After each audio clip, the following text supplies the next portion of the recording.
Not a big fan of that.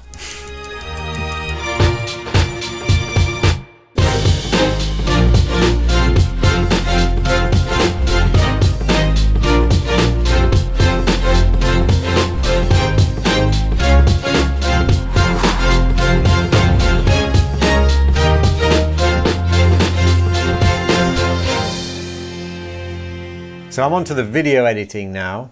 I've got an audio mix that I'm pretty happy with. I'll inevitably keep revisiting the mix. So with the video, I've just loaded everything in. Like with the audio, I arrange the tracks, the files in order of the score. I always just think in that order, so woodwind, brass, percussion, strings. One thing that I'm conscious about is that the grid video look just got very old very quickly last year, and I'm not wanting to go down that route, but I'm not sure what to do. It was quite cool getting creative with the Halloween and the Christmas videos, but with this it's again capturing the performance of the players. One thing I try and factor in is that a lot of people are watching this on their phone, so that grid look can be annoying really, because you don't see anything in much detail, you just see a kind of grid of players, which is cool, and it was cool last year to kind of show us collaborating remotely, but now back to some sort of kind of normal look like a music video.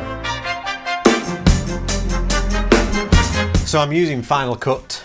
I started using it probably 10 years ago. I like Final Cut, it's very quick, it kind of does what I want it to do. So I always have the view set to this, which is basically each track is just named. You don't see the video previews because it slows down the computer, but also it's not necessary. So it starts with violins and violas. And it's quite kind of spooky, ethereal sounds, so I think I'm going to try crossfading between the different string players. I think it'll be quite nice as that opening chord fades away, we'll fade to black.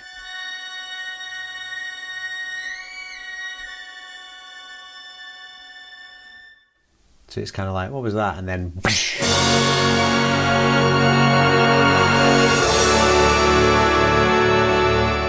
yeah, so I think that'll be really cool. I think I'm just going to try and do one little rough edit tonight, jump back in tomorrow and hopefully get it finished by Monday.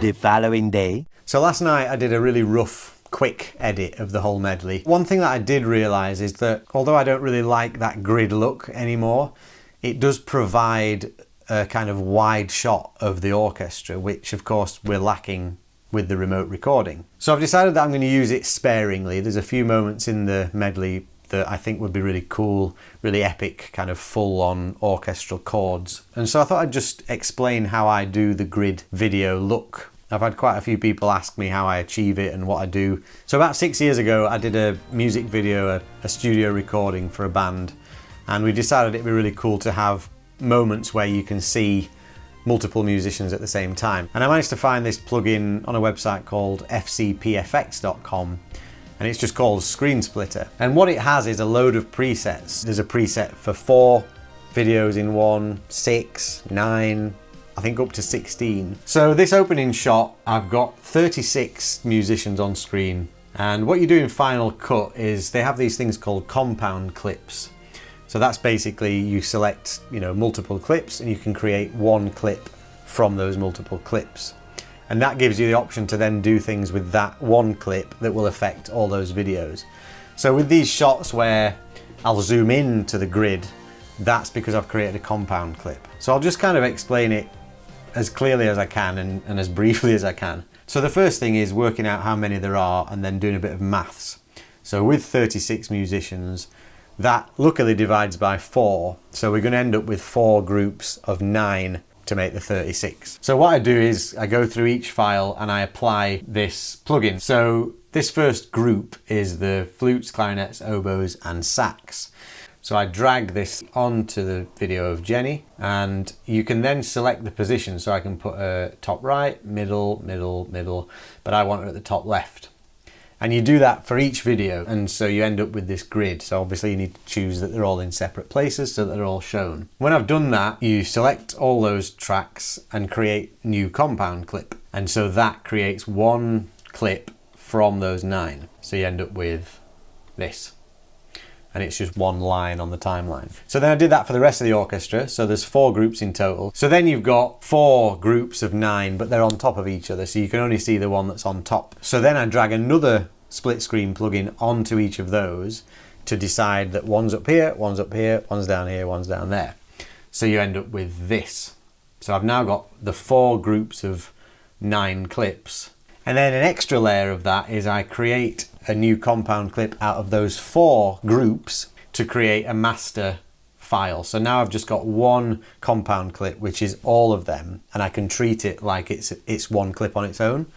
So that means I can automate zoom ins, moving around. So it's almost treating it like it's a canvas, like a picture of the players. And so what I've done here is I've done an animation where we're going to cut to the logo and then slowly zoom in to that grid to reveal everyone, and then just do a little bit of panning and zooming around, showing a bit of a close-up, landing on Jenny at the top, because after this big tutty bit there's a nice little woodwind dialogue.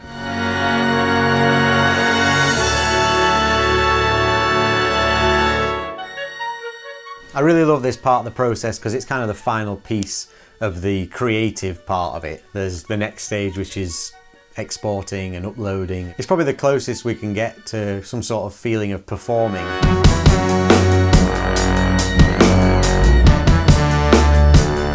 And we've got some more in the works. I'm working on another medley that'll probably come out in May, and then hopefully as we approach summer we might be able to start getting back together. But thanks for watching these diary videos. I think it's quite therapeutic for me to have like someone with me while I'm doing it rather than sitting here in silence. So keep your eyes peeled for our new medley on Wednesday. But for now, stay safe, take care, see you soon.